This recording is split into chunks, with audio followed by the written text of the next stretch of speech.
And as everybody's coming into the room, welcome. We'll get started here officially in just a couple minutes. I want to give people time to come in so they can get settled.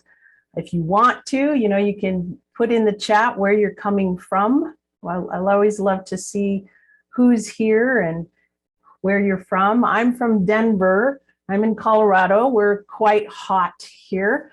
But I don't know what it's like in Montana. Dr. Griffin, what's it like there? It's been very, very pleasant temperature. It's getting a little high in the 90s, but for myself, I'm most recently from the Coachella Valley, and so 90s is a good day for there, and I'm enjoying the warm weather. That's good. I like that. Well, we are just a few more minutes here, and then we'll get started. I'm excited about this talk. This will be a very, very interesting afternoon. And, Dr. Griffin, you've been doing Tai Chi for a long time. I'll let you explain that later. And I've been in the martial arts a long time, and I know that Tai Chi is very, very important and very helpful in all parts of my exercise life and in my regular life. So I'm excited about being able to share that with people. So let's go ahead and we'll get started here. Officially, we are recording. So welcome to our Healthy Aging webinar. This is on mindful exercise. I'm Dianne Bailey. I'm the creator of the Open the Door to Tai Chi system. And part of the reason that I started the Open the Door to Tai Chi is that I wanted to remove some of the mystery from Tai Chi. I'm a longtime martial artist, and I know the martial arts community has really kind of shrouded Tai Chi a lot. And some people are a little bit afraid of it because of that mysteriousness. And that's why I'm very excited to have Dr. Tony Griffin today with us, because he is also a longtime martial artist. He has studied Tai Chi. He has done a lot of research on the why and the how that Tai Chi can bring so many benefits to everyone.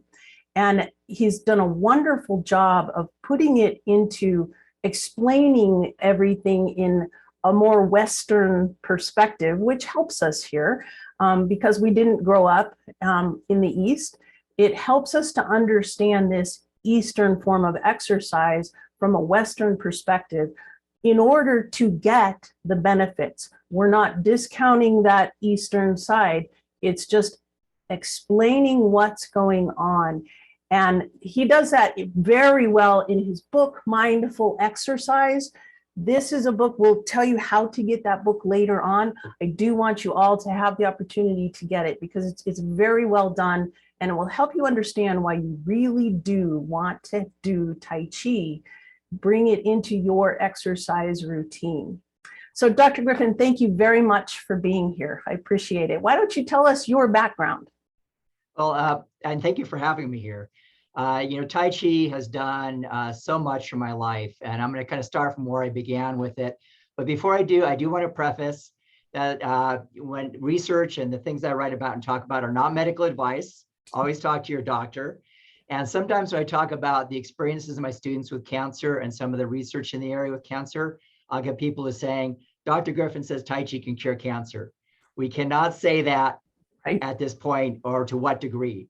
With the science and research is probabilities, and the research is promising that the Tai Chi, Qigong, mindful movement, mindful exercise can have benefits for a wide range of conditions.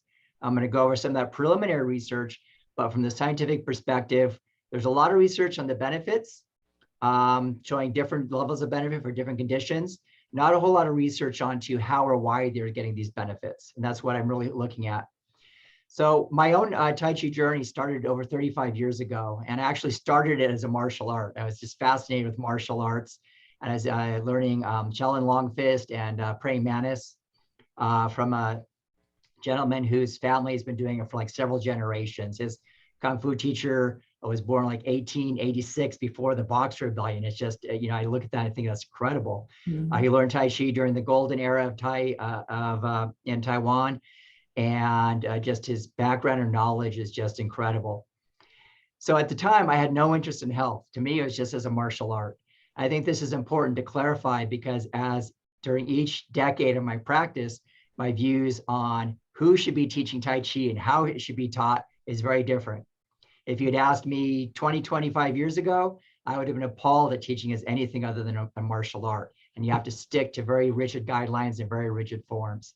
And I'm realizing now that to meet the needs of the diverse population and the diverse interests of people, that you need a much broader view.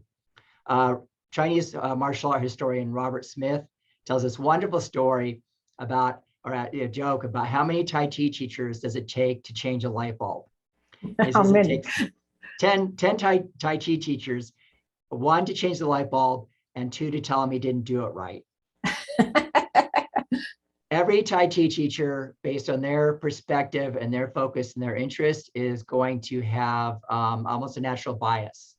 And that's why I actually encourage, if you're interested in learning about Tai Chi, is check out all the teachers in your area, all the resources, because what might click with you with one person might not with somebody else. And you'll go to this teacher, and you'll think, oh, Tai Chi is not for me.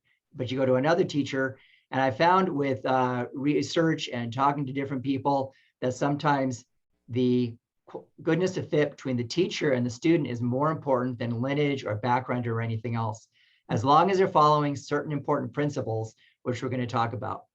So as long as your teacher knows at least a little bit more than you do, you're going to learn something. And as you go in your journey, you can explore other teachers and other routes and just establish and deepen your base. So my journey, I went, a lot of my initial experiences with the health aspects were kind of accidental. I had chronic knee problems growing up. I had to give up running. I was told I might need knee surgery. The bent knee stance with Tai Chi, it's a natural, it's very much like the knee exercises that physical therapists prescribe you. And I actually built up the muscles around my knees to where it's like a natural knee brace, and I can now run and everything else within certain guidelines considering my past history. I had scoliosis as a child growing up, and I had been doing Tai Chi for several years and at work, I think about 3 years at that point. And at work, I had caught a heavy load, injured my back, and I was sent to a doctor. And so I asked, I hadn't seen a doctor in like 5 years. So I asked, how's the scoliosis? Because I was told I should keep an eye on it, make sure it doesn't get worse and all that. And he said, there's no scoliosis. Your back is as straight as an arrow. That's amazing. So the movements we're going to go over with, we'll try to take the second half of some of the principles here. And the spinal alignment and the gentle twisting is just a great back exercise. I got to share one story of a woman that had lordosis, the dowager's hump, where her head was down on her shoulders. And a yoga instructor worked with her for a year until she actually got rid of that, and her back is nice and straight. Wow. So it's just amazing the benefits you can have. Back problems that run in my family, chronic back problems. As long as I do Tai Chi, I have no back problems. That's amazing. So I continued through, and I started teaching at a community college, and still a large focus was I just love the martial side of it. And I started having students who are reporting benefits from everything from they quit smoking because of Tai Chi, which would be a whole complete different talk I'd love to give some time, right, to students that told me that their cancer, which had not been responding to treatment, started responding to treatment after they started Tai Chi. One of the students was in palliative care. She had been told you have about 3 weeks left. And again, I'm not saying this cures, this is her experience. And I've collected case stories from about 30 or so people who've had similar experiences. And this is what got me looking in this area. So I think this is an important area to research to understand how it can supplement cancer treatment and assist cancer treatment, and maybe just keep the body naturally, help it enhance its own natural disease fighting capability. But the student had 3 weeks, cancer throughout her body, and she wanted to take my class at the college. I realized she didn't have the whole semester, so I made her a video that night that talked her through the form, met with her the next day, and she started doing it every day. 3 weeks, went to 3 months, went to 3 years. She moved out of the area, so I'm not sure exactly what happened. But at that point, I was still kind of focused on the martial side, but it got me thinking. So I started doing some research. I applied for the fellowship at the University of Florida for their doctoral program. And I started researching cancer. And I found out something very, very interesting is one of the things that complicates and underlies cancer is hypoxia or oxygen deficiency. And I have here, this is one of the illustrations in my book here, but cancer, as it grows, it uses a sugar-based metabolism, and it distances the capillaries and the oxygen. It creates there's a diffusion limit to oxygen of about 10 to 20 cells. So essentially, to fight cancer, your body needs oxygen. For chemotherapy to work, it needs oxygen. And so these expanding tumor cells, to find the hypoxia or oxygen deficiency was a major complication in fighting cancer, was like that light bulb. I realized, oxygen, here we have breathing exercises. And the thing that really kind of tied that connection is going back about 12, 15 years earlier, I had been teaching English at a Chinese school. And I made a reference to Qi as like the Force in Star Wars. And that's the way a lot of people think of this metaphysical energy that can't measure it, all that. And they looked at me and they said, what do you mean Force? They'd never seen Star Wars. And so I explained Qi is kind of like this energy force in the body and all that. And they looked at me like I was really stupid. And they said, teacher, Qi just means oxygen. It just means air. And I looked up in the Chinese English dictionary, and sure enough, that's the first literal translation. And if you look at the character for Qi, it is represented by, you've got a little, the sticks here for a fire, you got the teapot, and it's the steam coming off of the teapot. This is what the character for Qi it comes from. When you think about heated air, how energy, you can see the relationship. Because heated air, steam-powered engines, I mean, locomotives, these huge trains are run through heated air. Our body oxygen metabolism is what powers our entire body. And there's a lot more I could go into on that, but I'm going to try to just briefly touch on this. And I go more into detail in my book. But I asked my teacher about it, and he goes, yeah, 9 times out of 10, Qi just means efficient oxygen use in the body. 9 times, then 10 times, sometimes it talks about metaphysical or energy or even spiritual sort of things, just like the Greek word pneuma, which means both air, but also means spirit.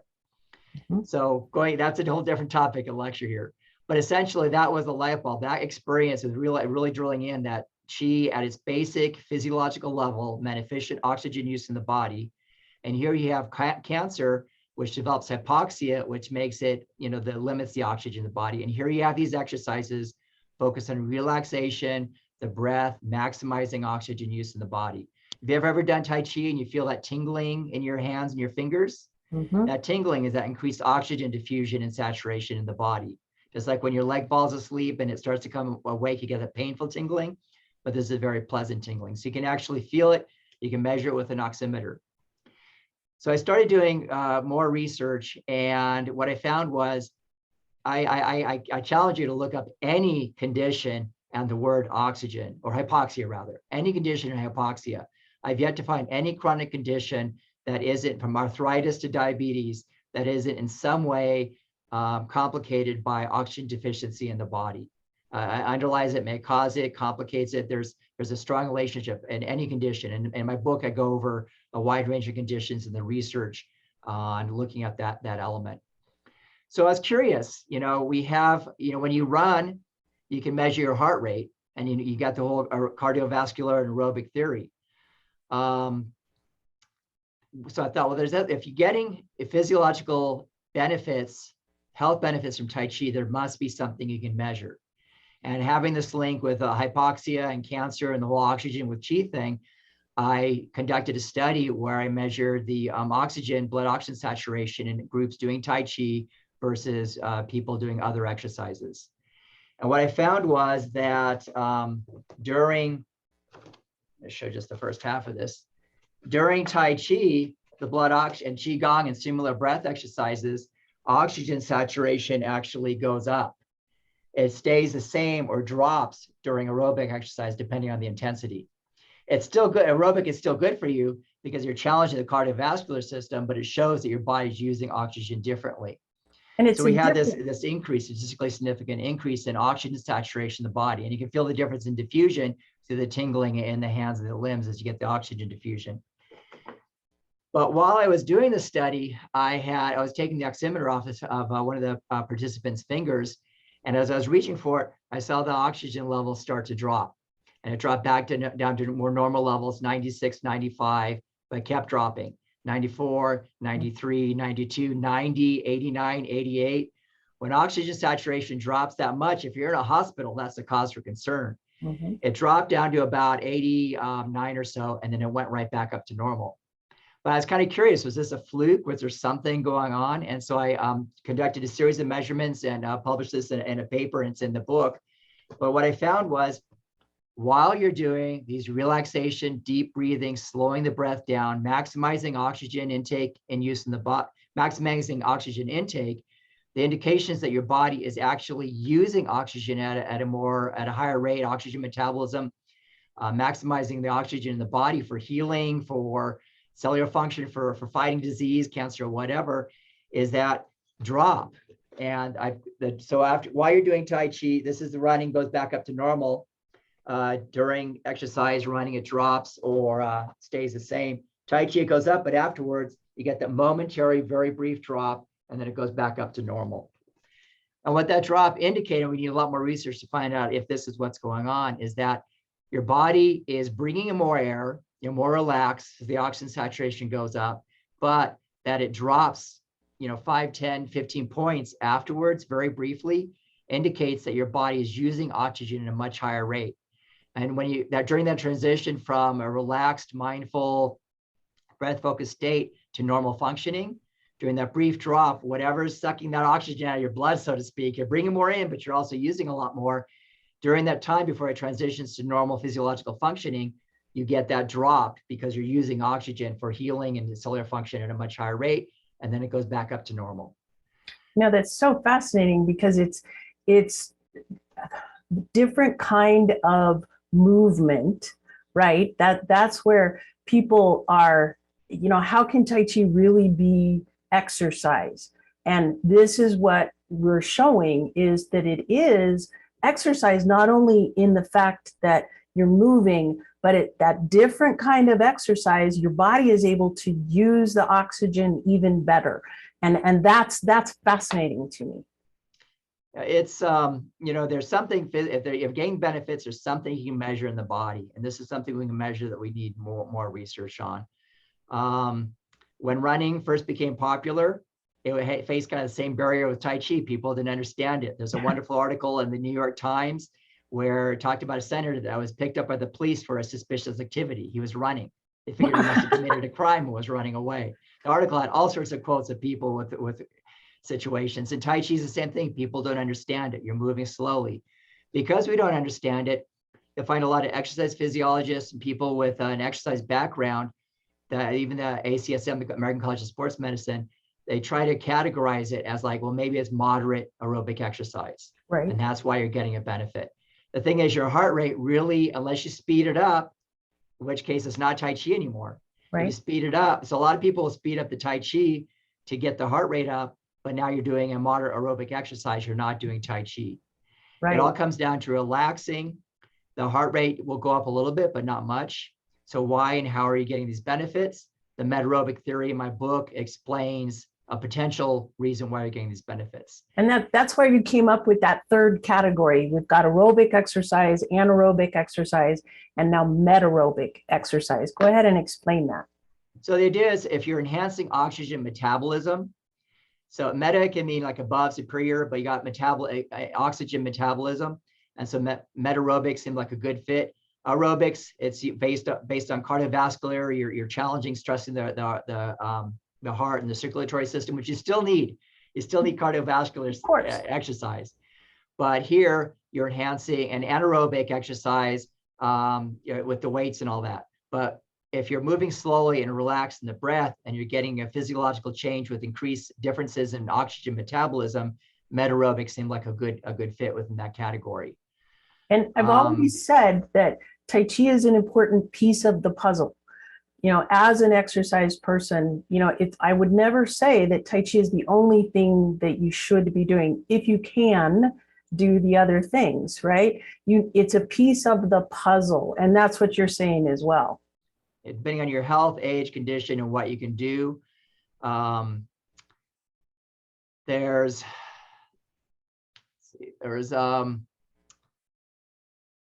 with, like, for instance, there's two people that I met at different conferences. I happened to meet them at conferences, and we're talking about this. And they had gone in for a physical. They were in their 50s for one person, 60s for the other.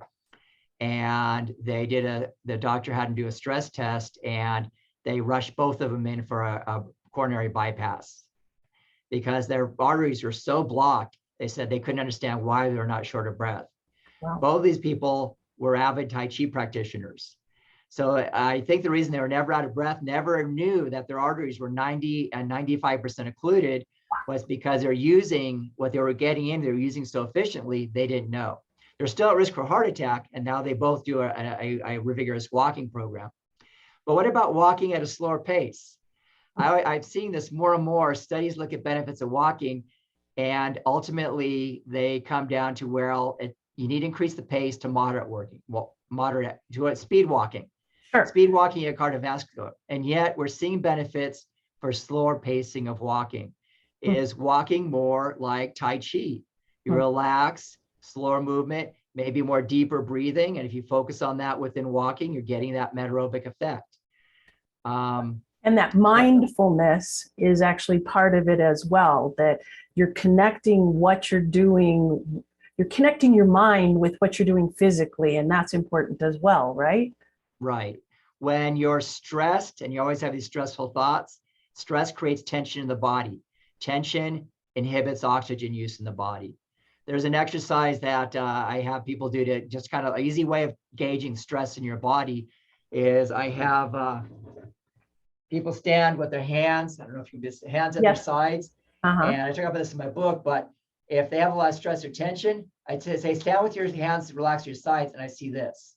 Wow. This claw, this is not relaxed. This is tension.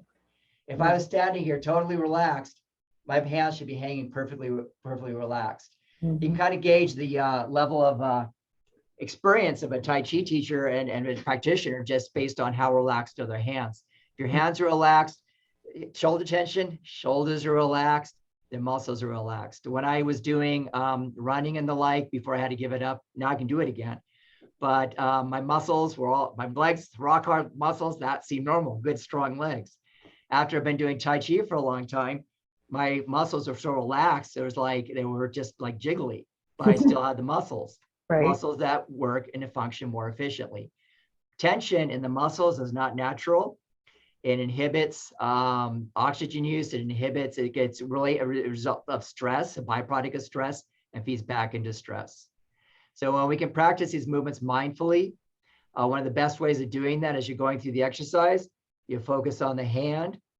If you're focusing on the hand, let's see, I put back a little later. There you go. Yeah. If you focus on the hands, you're not thinking about appointments you have. You're not thinking about marriage or work problems. You're not thinking about anything else. So now we're focusing on the breath, physical relaxation, mental relaxation. Just like in sitting meditation, you might do a 10 count with each breath or other physical focus. But that helps that mindfulness, there's a lot of different points of focus, but really paying attention with the mind just relaxes the mind, relaxes the body, and that's one point. You know, and for people like me that I really struggle with just sitting still. So the mindful movement is really good for me because it is a movement meditation. I can focus, I can block things out, and I'll actually allow my body to relax. Whereas just sitting doesn't work for me. And I know there's a lot of people like me. Yeah, you know, mindfulness-based stress reduction is based on sitting meditation for 45 minutes. That's really, really good for you, but it's also like not everybody wants to power lift weights. Not everybody wants to run. Not everybody wants to swim. Tai Chi, Qigong, breathing exercises gives you a different way of focusing the mind and relaxing in a more dynamic way and different, you know, again, you got 10 different Tai Chi teachers. You know, they're all going to find different people fit and connect with different things.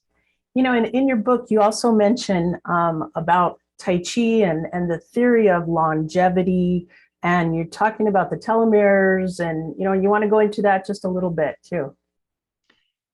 So I think it was Susan Blackburn. She and her colleagues got the Nobel Prize for realizing that telomeres are related to longevity, and that stress at the ends of the, let's see if I can borrow the back of one of these here.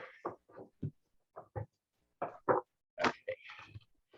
So telomeres. See, look at that professor. He's got that all ready to go. Yeah, well, I had a whole, as I mentioned before we started here, I had a whole setup in the workout room here to go over all this. No, and you're doing great. So you're doing great. I think it's great. You have your pen at hand. That's awesome. So the telomeres, they're the end caps on the chromosomes, and they, as the chromosomes replicate, they shorten. But stress has a major effect on that. It's almost, I think of it as almost like a fuse on a stick of dynamite. The telomeres shorten and shorten and shorten, and when they're gone, you're done for. That's when you're on the verge of aging. Wrinkles, age spots, and everything else is because those telomeres, the chromosomes, aren't able to replicate the way that they do when you're younger. Well, Dr. Blackburn and the colleagues found that oxygen and meditation, she was actually looking at the benefits of meditation. Meditation actually, a lot of this shortening of the telomeres is related to the stress response. Stress, you use up oxygen, you use your body's resources, you're constantly challenging your body. And she found the relaxation from meditation helps reverse the stress response and helps it enhance preserve the telomeres and helps with longevity. And I think part of that reason may be because of the slower breathing, the more enhanced oxygen use, the whole metaerobic aspect helps with preserve the telomeres, helps the function of the body, essentially the physiological efficiency of the body, where it just preserves. Tai Chi teachers, they tend to live longer, younger. T.T. Liang was 102 when he passed away. He was active all the way up to his last age. Run Run Shaw, producer of all those kung fu movies back in the 60s, 70s. He lived to be, I think, 104, and he was an avid Qigong practitioner. This is in my book, and I included it because this is the hand of Chen Manqing. And it's on the cover of Wolf Lowenthal's book, and the photographer is gracious enough to give permission to use it in the book. And they say that Tai Chi teachers in China, this is a compliment. In the United States, you want to have rough, manly hands. In China, it's a compliment to say you have fair lady hands. And this is the hands of somebody in their 70s, a 70-year-old man, youthful, supple, because of again, I believe the relaxation and the increased oxygen use, enhanced oxygen metabolism, that the skin remains supple, age spots are less likely to occur. Just the whole healing of the body operates on a completely different level. I'm 6 months from 60, and I frankly don't feel any different than when I was 18 or 20. And I feel a lot of it's just due to that Tai Chi. Right. Well, and I'm right there with you. I'm actually a little bit older. I turned 62 this year. Awesome. So, that's one of the parts of Tai Chi that I find wonderful as well, is that it is doable for the long term, that it's something that you can do for your entire life. And it's doable for everyone. It's not just for the young and fit. It is doable for everyone. And the funny thing about that is that it's almost like its own engine, that it keeps you going so that you can do it for a long term. I think that's kind of what you're saying. Yeah, the feeling you get is like having a good night's sleep. I do a half an hour of Tai Chi, and I feel like I've just had a nice long nap. It's just very refreshing. And it's something that's accessible to everyone, whether you're in a wheelchair or anything else. But there is, again, that goodness of fit. And this reminds me of a encounter I had with a woman in a grocery store. And I was in line and her talking about her husband who had peripheral neuropathy, and he was in so much pain. Sometimes he'd be crying. And I talk about this a little bit in my book, but I have celiac disease, and a lot of celiacs develop peripheral neuropathy as they get older. And I had developed to the point where I could not feel my arms or legs. So you could stick a pin in my leg and I couldn't feel it. And I was really disappointed because I thought, here I'm doing Tai Chi pretty much every day. And I didn't have the pain. I never had any of the pain, which is consistent across all the different studies on Tai Chi. If there's an element of pain, Tai Chi is very good for pain. The student I mentioned that was in palliative care, she was taking 5 maximum doses of morphine a day. Within 10 days, she was completely off of morphine. Wow. So Tai Chi is great for pain, Qigong and the like. But I still had the numbness. And this is when I was working on the theory of metaerobics and the like. I thought, well, one of the things I talk about is dosage. I've collected a lot of case stories of people with different conditions, and some of them share that they were doing Tai Chi like 3 times a day, 5 times a day, 10 times a day for some conditions. If you're 2 weeks from death, you're willing to try anything. Right. And so I started doing Tai Chi 3 times a day, and the numbness completely disappeared.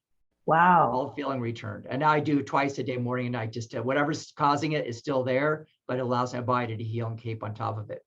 But the reason I mentioned this is I heard the lady talking about her husband and the incredible pain he was in from this and is literally crying from it.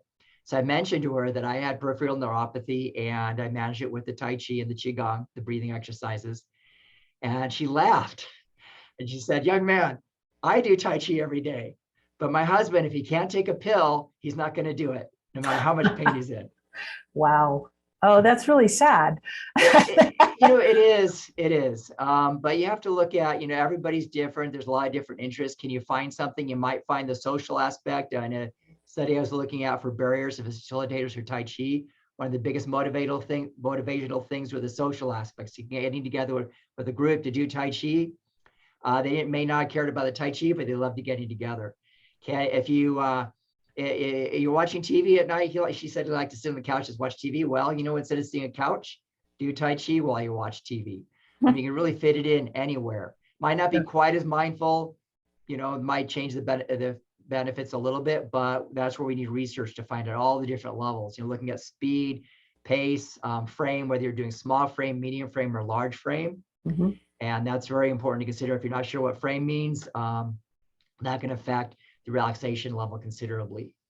Sure. And you mentioned this at the beginning, there's a difference of doing Tai Chi for health purposes as opposed to doing Tai Chi as a traditional martial art. It is a martial art, no matter what you're doing. It is a martial art, but there's a different approach to it if you're thinking about doing it for health reasons. And that's where, like with Open the Door to Tai Chi, when I was creating Open the Door, I knew that I wanted more instructors out there. There weren't enough instructors. There's so many people that can benefit from Tai Chi. And I wanted those instructors to be out there to open the door, to allow people to start to experience the benefits of Tai Chi. And that doesn't mean that they could take their students from beginner to mastery. That doesn't matter. They were opening the door. They are opening the door. And that's what matters, is that we can help people come into those social interactions. We need more instructors to have those classes. We're hopefully thawing out of our COVID shutdown, and hopefully classes can be started because that social aspect is actually very, very important. Especially for doing Tai Chi as in a health way. Mm-hmm. Because I just be able to have the discipline and the meditative practice, mindful practice, where you can do it on your own. You're just so focused, very relaxed, maybe have some peaceful music, which isn't traditional, but again, we need a lot of research to see, is Tai Chi better do you get different benefits with music, without music? Mm-hmm. T.T. Liang used to use music tapes with his Tai Chi practice. And somebody said, hey, why are you using music? It's not traditional. And he said, well, the reason it's not traditional is because the ancients didn't have CD players. That's right. So, but ultimately you have to look at the benefits, the level of benefits, and understanding it. And that's where we really need the research. There's a lot of people that feel that actually will attack, not physically, but verbally, people that are promoting Tai Chi for health, and they will say, no, Tai Chi is a martial art, and they'll get very angry at you. And I think I have one review on the Amazon reviews from somebody that's, it's only a martial art, and this is all just nonsense, this whole health thing, When I did this, I did a travel grant to visit different schools and see, to identify barriers and facilitators. And this one school, a martial art Chinese master that did Tai Chi as a martial art. And he would throw his students across the room or slam them to the floor like judo throws. This is including people who are in their 60s and 70s. They didn't stay very long. They'd do one class, get thrown to the ground, and they were not coming back. Right. You know, it's that, yeah.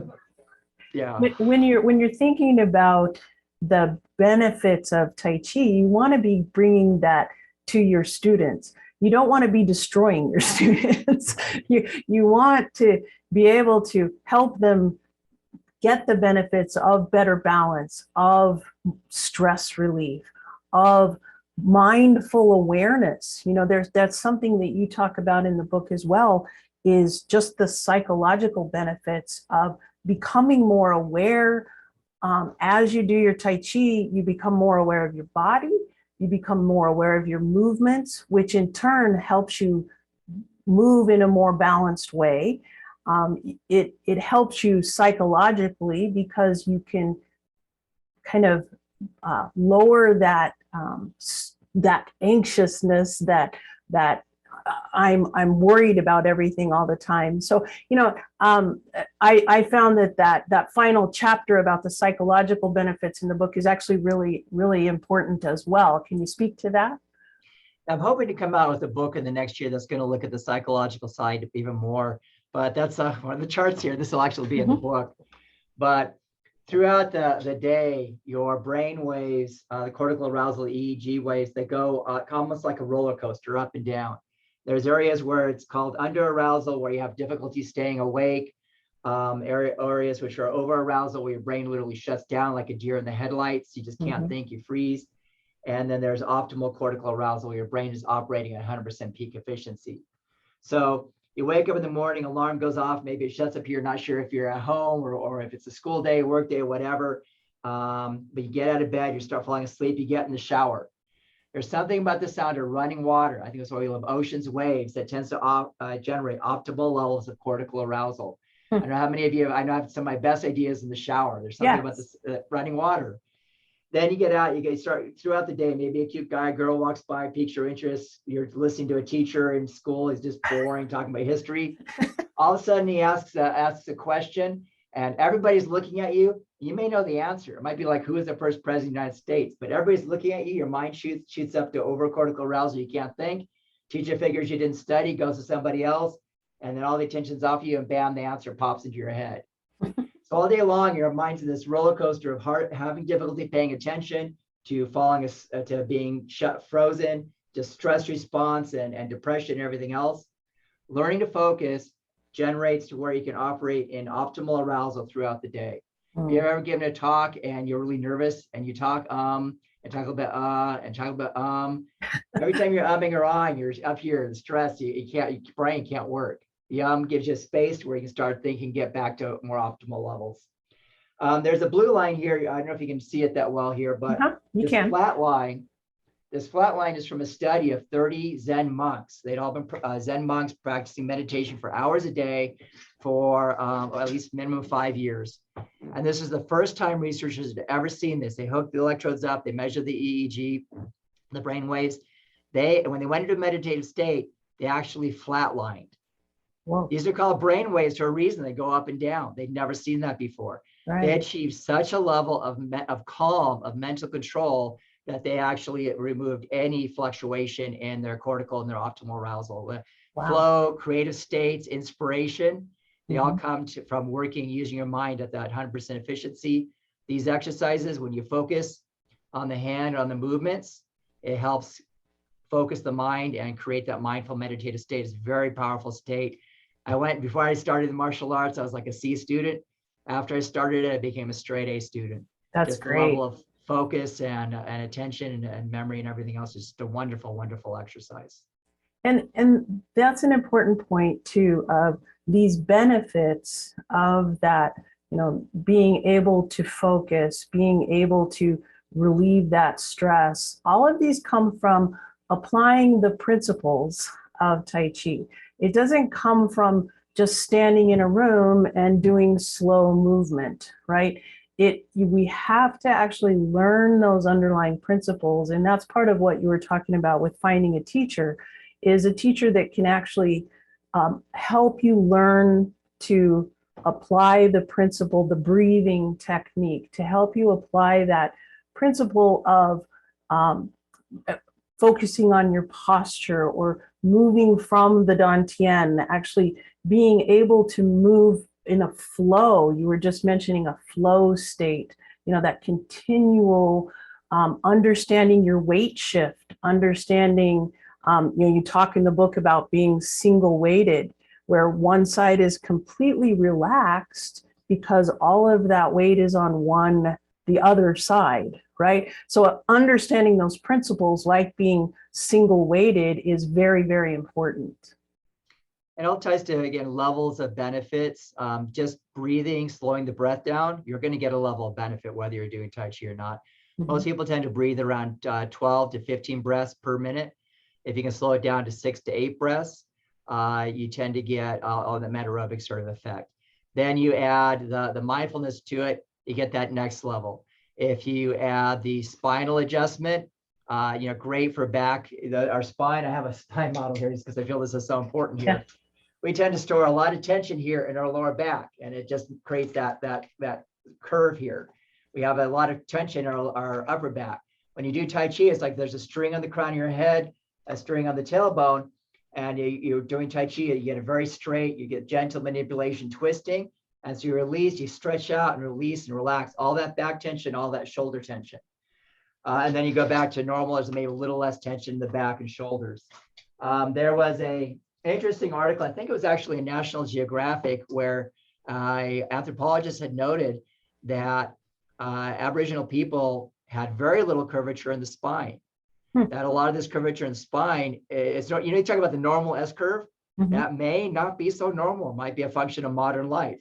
When they grow up, sitting on the ground, sitting, squatting, going through their activity, they're not sitting in an office chair all day long, which automatically puts that S curve and you're a little bit hunched over typing, that they had very little curve. Now, there's, again, we need medical. I'm not saying this is the best way your spine should be, talk to a chiropractor doctor, but we need research to look at how and why and what is optimal and how much should you be doing. If you have a straight spine for 8 hours a day, is that as beneficial as it should be? We need research, and I think this is anecdotal, so I'm not saying this is what you should be doing. But when I was doing that study of different people with the oxygen metabolism, I went to one Tai Chi group.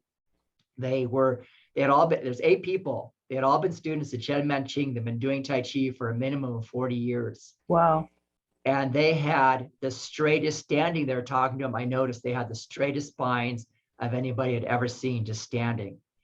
And I asked them, do you guys ever experience back pain? Do you have back problems? So I was kind of curious, so straight, it looked unnatural. And I thought, gee, is this causing them back problems?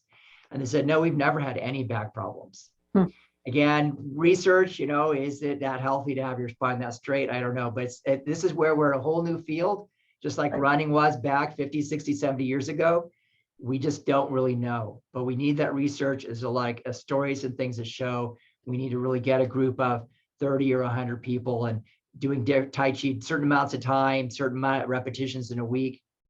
I talked about the case stories I've collected with cancer. I've talked about some of the research that indicates a possible physiological effect, but studies that have actually looked at, there's been several with like breast cancer and Tai Chi, and they have not found a direct benefit for cancer. But they're having these people do Tai Chi twice a week, one case 3 times a week, and they're having them learning Tai Chi, which is very different from practicing it. Sure. And if you've ever spent an hour with people just learning, and some of these classes are only 45 minutes, but a good 30 to 45 minutes is the teacher talking about the form, talking about structure, talking how to do it. So you're really not measuring the benefits of Tai Chi for cancer. You're measuring the benefits of learning Tai Chi twice a week. And you can see that could be pretty limited with something as severe as cancer. Right. It's just an area we need research. I got some new equipment that I'm going to be doing some very interesting studies, measurements, and I'm talking to some exercise and physiologists and the like. We're looking at doing a wider range of measurements. There has been some work in this with some researchers, but they wanted to study the original Tai Chi. And if you're familiar with the history and lineage of Tai Chi, Chen style is considered the oldest, Right. but it also has some very fast, vigorous, hard movements.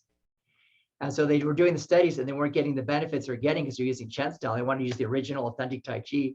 And they finally admitted after doing these experiments for years that, you know what, we may need to look at more relaxed forms of Tai Chi like Yang style and the like, or Sun style. Yeah, isn't that interesting? We do have a couple questions. Let me see. Says, I finally found a doctor that made me happy when I told him that I was practicing Tai Chi. That's an important point. You know, doctors are not all of them are on board, but that's good. It's made such a difference in my life, as there's no specific medication for it. This person has a rare disease. Our doctors in general taught that Tai Chi is an excellent complement to traditional medicine. Yeah, go ahead and answer that one. Sadly, it's really not included at all in any medical training or whatnot. You'll find doctors, a lot of it just based on their personal experience or their personal readings, their personal bias. A lot of people see Tai Chi as a religious practice, and they'll be dead set against it. Right. Up until recently, it was actually illegal in, I think, Georgia and maybe Alabama to teach yoga in the school system, in high schools, because it was considered like some sort of. So you'll get some people that'll see Tai Chi as some sort of bizarre cultish type practice because they don't understand it. Right. Running used to be seen as an extreme cultish practice. You can practice any exercise or any technique with any type of mindset. And more doctors are becoming aware that when you relax and you get rid of the stress and tension, your body heals and functions better. When you have good spinal alignment, that helps with a host of problems. When you focus on slowing the breath down, your body uses the oxygen more efficiently. And as more doctors become aware of it, eventually it may become a prescription of choice. But right now there's more profit in pharmaceuticals and drugs.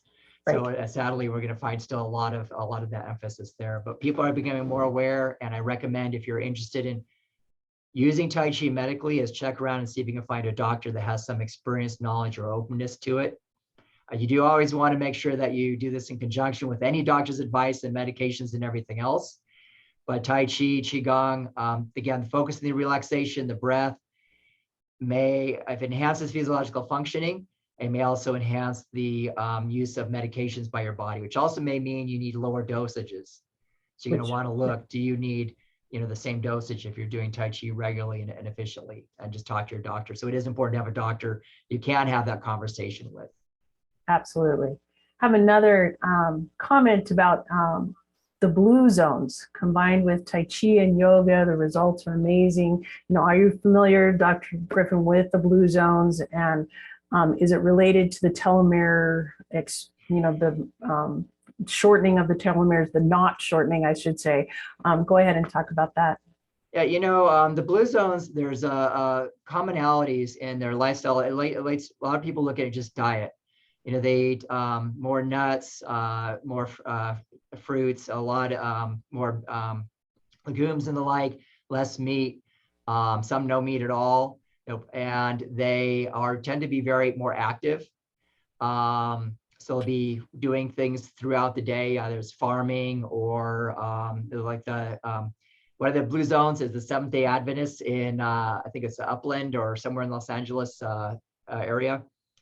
That they live longer because they tend to be a little more active. So using the body, moving the body. They don't necessarily practice meditation or breathing, but they tend to be less stress. Right. Whether it's through faith or slower paced lifestyle, community support. We talked about the social aspect, a strong social network and support. If you had something bad happen to you, the community would take care of you. You wouldn't have to worry about being homeless or not having food. Their diet, a lot of it comes down to the diet, which you have to read the book to really get into. Right. But it's a good holistic lifestyle. Diet, mind, body, relaxation, sleep, social aspects, just a whole holistic way of living. Which Tai Chi fits into that. Yeah, absolutely. Tai Chi fits into that. I don't know if we have. I do know I had a question even before we started.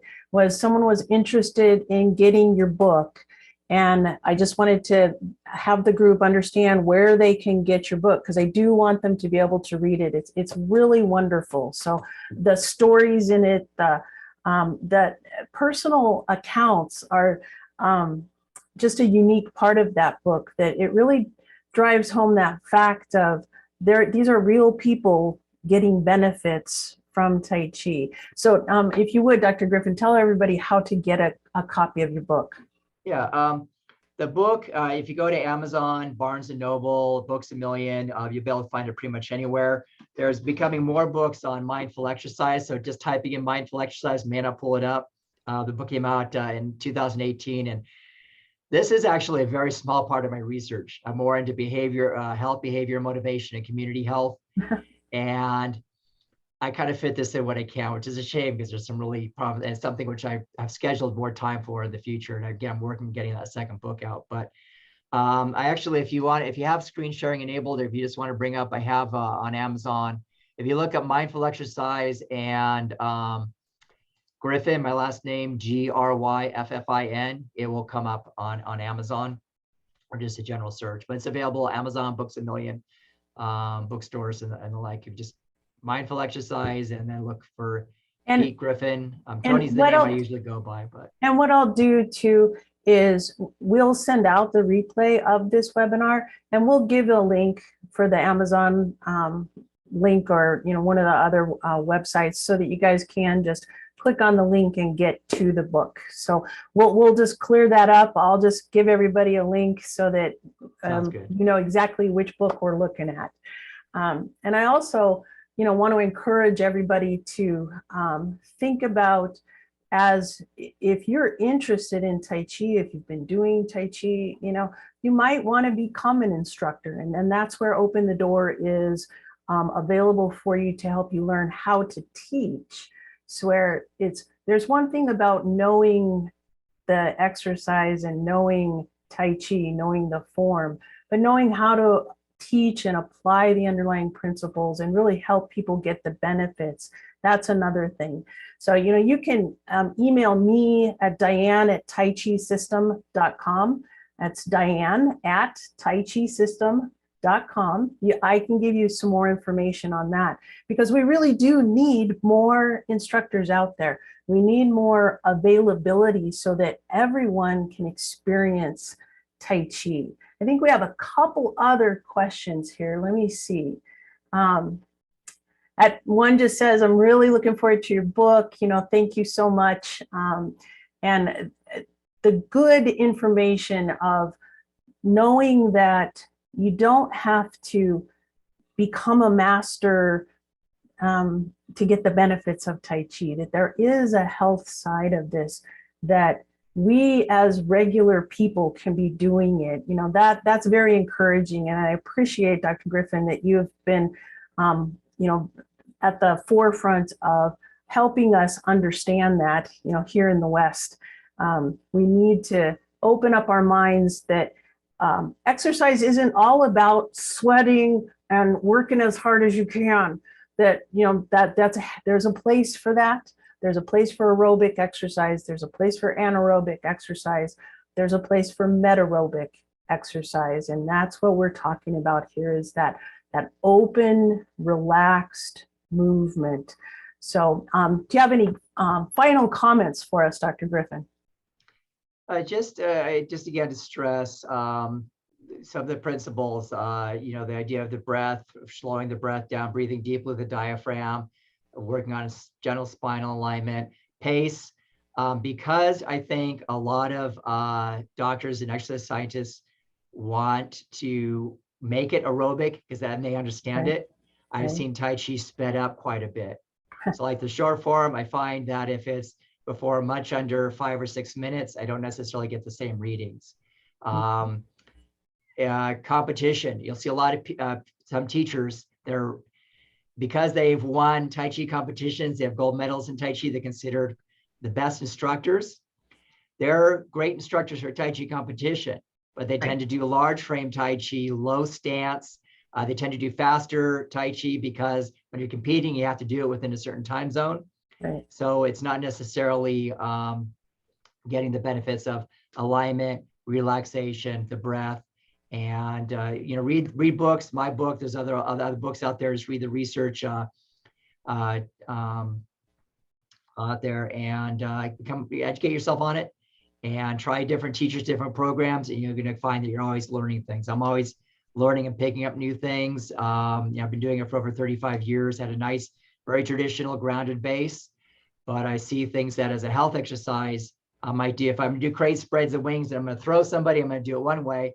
If I want to stretch up my back, my arm might come up higher than what would get a nice little stretch here as I reach back, almost like in the press heaven and earth and Qigong movement.